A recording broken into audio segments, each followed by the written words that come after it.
Welcome back, change makers. Now that you know how to read a founder's mind and how to decode a CFP, now let's talk about what founders actually care about in this lesson. This is module 2 of our grant writing training, understanding founders and the funding ecosystem, and the lesson 3, the key funding trends. So in this lesson, we're going to be looking at key trends that funders across the globe likes to support and fund. So if you are just joining this channel, ensure you subscribe to this channel and give this video a thumbs up. So whether it's a big UN agency or a corporate CSR arm or a local foundation, almost all funders have specific themes they focus on. Now, we've talked about in the previous lesson how to determine alignment with funders' mission, determine how to align with their mission so that you can be able to craft a better grant to that particular mission or objective. So, and if your proposal aligns with these funding trends, you are already a step ahead of 80% of other applicants. So, in today's session, in this lesson, we're going to explore the 4 hottest funding priorities. So, we're going to uncover the 4 hottest funding priorities globally and across Africa. So that is what we're going to be looking at in today's lesson. All right.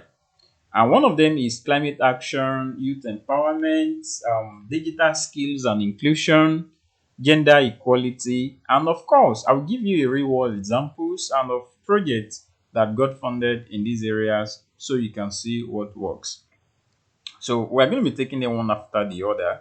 So let's talk about climate action as a trending topic regarding grants and all this. So funders are going green and fast. Yes, the world itself is going green. Climate action is one of the biggest area that everybody is looking at. Even at the United Nations, every country is going green, and funders also are doing something that will help save the planet. So from climate smart agriculture to renewable energy, climate change is now one of the most heavily funded themes globally. Why? Because climate is not just an environmental issue anymore, it's a livelihood issue, a food issue, a gender issue. In fact, climate is one of the biggest issue that the world is need to look at right now, because we know that the climate in the last 50 years till now, a lot of things have changed that impacted our environment and also at the climate. And all of these things are part of the reasons why most funders like to support projects, innovations that help in the climate aspect. So an example is the UNDP Small Grants Program. In the previous session, I showed you a call for proposal of UNDP on reimagining plastic waste in Nigeria. This is an example of climate action. So now I'm talking about the UNDP Small Grant that recently funded a small group in coastal Kenya that trained women in mangrove restoration. So it helped them to restore biodiversity, improve food stocks for income, and reduce coastal flooding. So it's was a simple local solution, but aligned with climate resilience, livelihoods, and women's leadership. So if you are working on farming, if you are working on waste recycling, if you are working on water access or green energy, frame it as a climate solution. If you are working on stuff like that. So another key trend is the youth empowerment. So Africa has the youngest population in the world. Funders know that if we don't invest in youth, we risk everything, absolutely everything. From job skills to civil engagement, youth funding is exploding.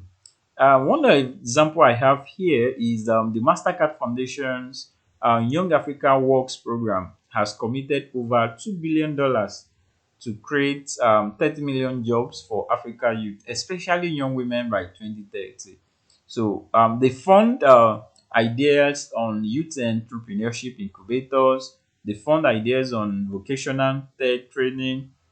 They fund ideas on rural to urban job placement pipelines. Now, if your project helps young people to earn, to learn, or to lead, highlight that. And then don't just say we train young or we train youth, right?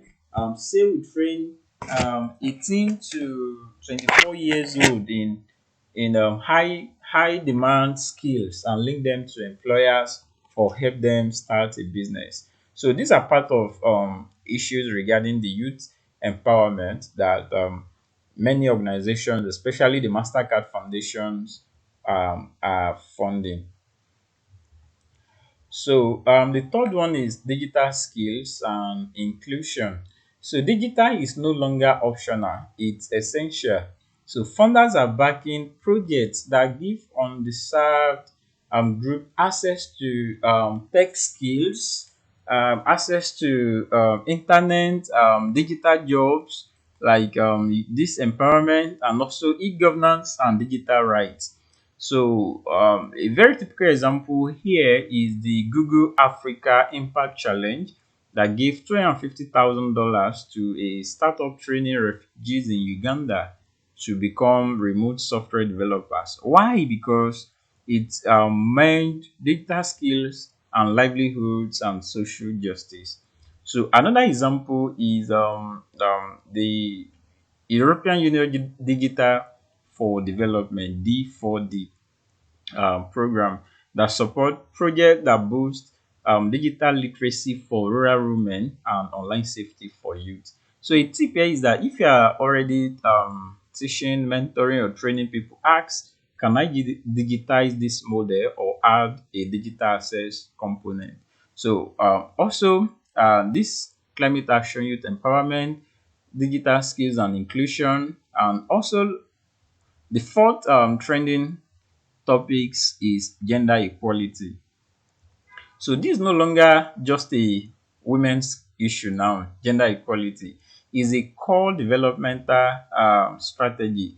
Most global donors now apply what's called a gender lens to their funding. This means they want to know how women and girls benefit from that project that you are working on.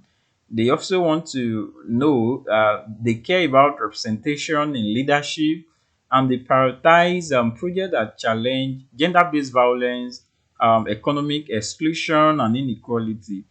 So one example here in Nigeria is the UN Women Nigeria funded a cooperative of women farmers in Nasarawa State to gain land rights, also to access agricultural tools, and also for market linkages. So there are a lot of examples. Another one is the Africa Women's Development Fund that support projects that build feminist movements, run health programs, and even fund safe houses for women survivors of violence. So the tip here is, if even if your project is not for women, ask, does it include women meaningfully? Right now, are women involved in decision making of that project? Do they gain economic, health, or educational outcomes? Right. So these are some of the things that are trending, topic that are very important to note in this. Now, quick recap here is trends to remember. We've talked about four trends: climate action, and what funders want is they want local, nation-based solutions with community benefit. And then we talk about youth empowerment. What they are looking for here is jobs. They are looking for skills, leadership, and especially for young women.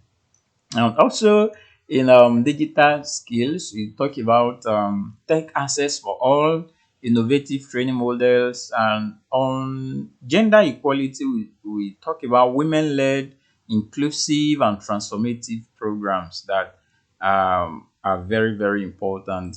So now let me give you a bonus tips.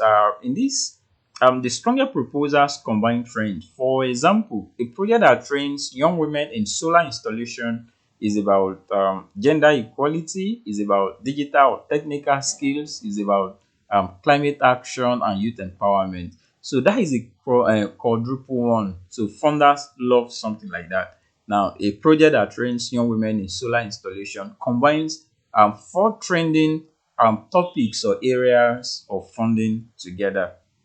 Now, finally, if your project touches any of these four areas, you are in high demand. So don't just describe what you do, connect it to what the world needs. And remember, funding follows relevance. The more relevant your project is to the current trends, the more fundable it becomes. So in our next lesson, we're going to put this into real action by analyzing real calls for proposals that we talked about in the previous lesson. I'm showing you exactly how to spot what a funder wants and how to speak their language. Until then, this training is brought to you by granddatabase.org. I'm rooting for your success and helping you to turn purpose into funded impact. Ensure you subscribe to this channel and give this video a thumbs up. See you in the next lesson.